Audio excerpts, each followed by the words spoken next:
Whatever the means adopted, you must at last return to the self. So why not abide as the self here and now? What is not permanent is not worth striving for. You are the self. You are already that.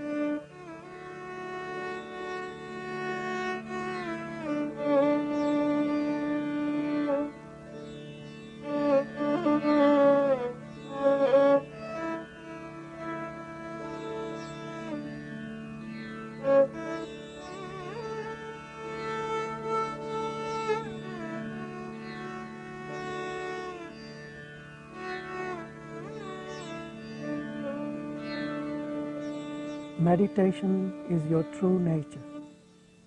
You call it meditation now because there are thoughts distracting you. When these thoughts are dispelled, you will remain alone, in the state free from thoughts, and that is your real nature. During the mid-part of the 20th century, a steady stream of visitors traveled to the ancient land of Tamil Nadu in the southern region of India to experience the remarkable presence and clear teachings of Sri Ramana Maharshi. The Maharshi's name needs little introduction, for then, as now, seekers who wish to awaken from the powerful illusion of the ego and abide in the perfect peace of their true nature have turned to his teachings.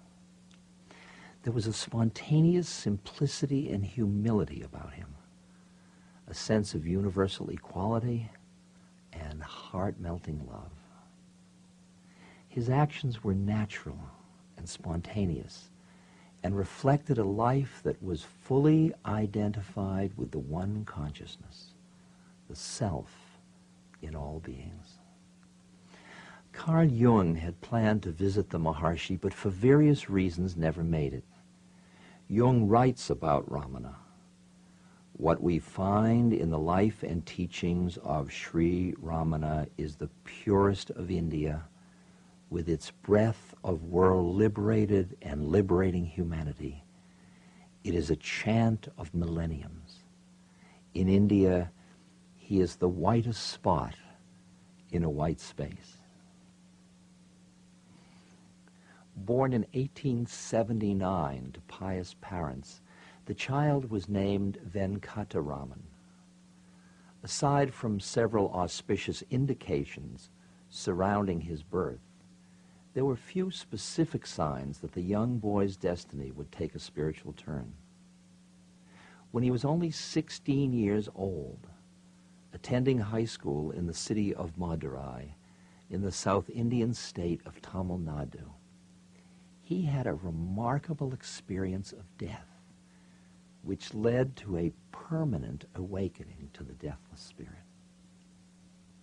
Arriving at the sacred hill Arunachala, he spent the next 54 years either on its slopes or foothills. People from all over the world came to sit in his presence, which had the profound effect of quieting the mind and providing glimpses of the perfect peace which is our natural state. The Maharshi's teachings are uniquely suited to modern life and provide for a clear and balanced synthesis of head and heart. He was not concerned with theory or philosophical discussion. Rather, he consistently guided the seeker back to the source of real being, with its theoretical basis in Advaita or non-duality. Ramana taught that we exist as the supreme self at all times. We need only awaken to this reality by seeking the source of the ego or I thought and abide in the self that we always are. He referred to this method as self-inquiry. The path of self-inquiry frees one from the unceasing fear and turmoil resulting from taking the ego to be real. By becoming free of the ego illusion, one experiences true freedom and supreme peace. It is this path that takes one from the apparent duality of the individual and the world to the bliss of one's real nature. Through this awakening to self-awareness, even by imperfect glimpses, one begins to sense a reality not confined to the ego's world. And this current of awareness is ultimately revealed as the self, pure consciousness. The Maharshi generally taught in silence, and the sincere seeker would often experience a silent influence in the heart. Verbal expression of this silence was always given freely to all and frequently combined with humor and laughter. While his physical presence was overwhelming and his majesty and beauty indescribable, he remained completely natural, simple, unassuming, and wholly unaffected. Join me as we explore the life and teachings of Ramana Maharshi and turn back to the source of abiding happiness, the source in which all questions and doubts resolve themselves in the awareness of our true self.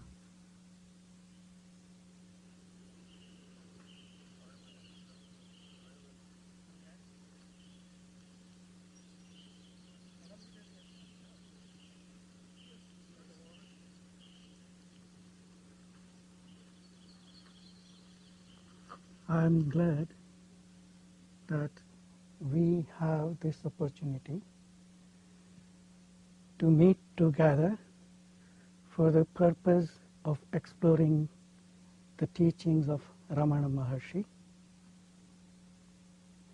The Maharshi's teachings represent a unique way for the seekers to directly experience true peace and happiness.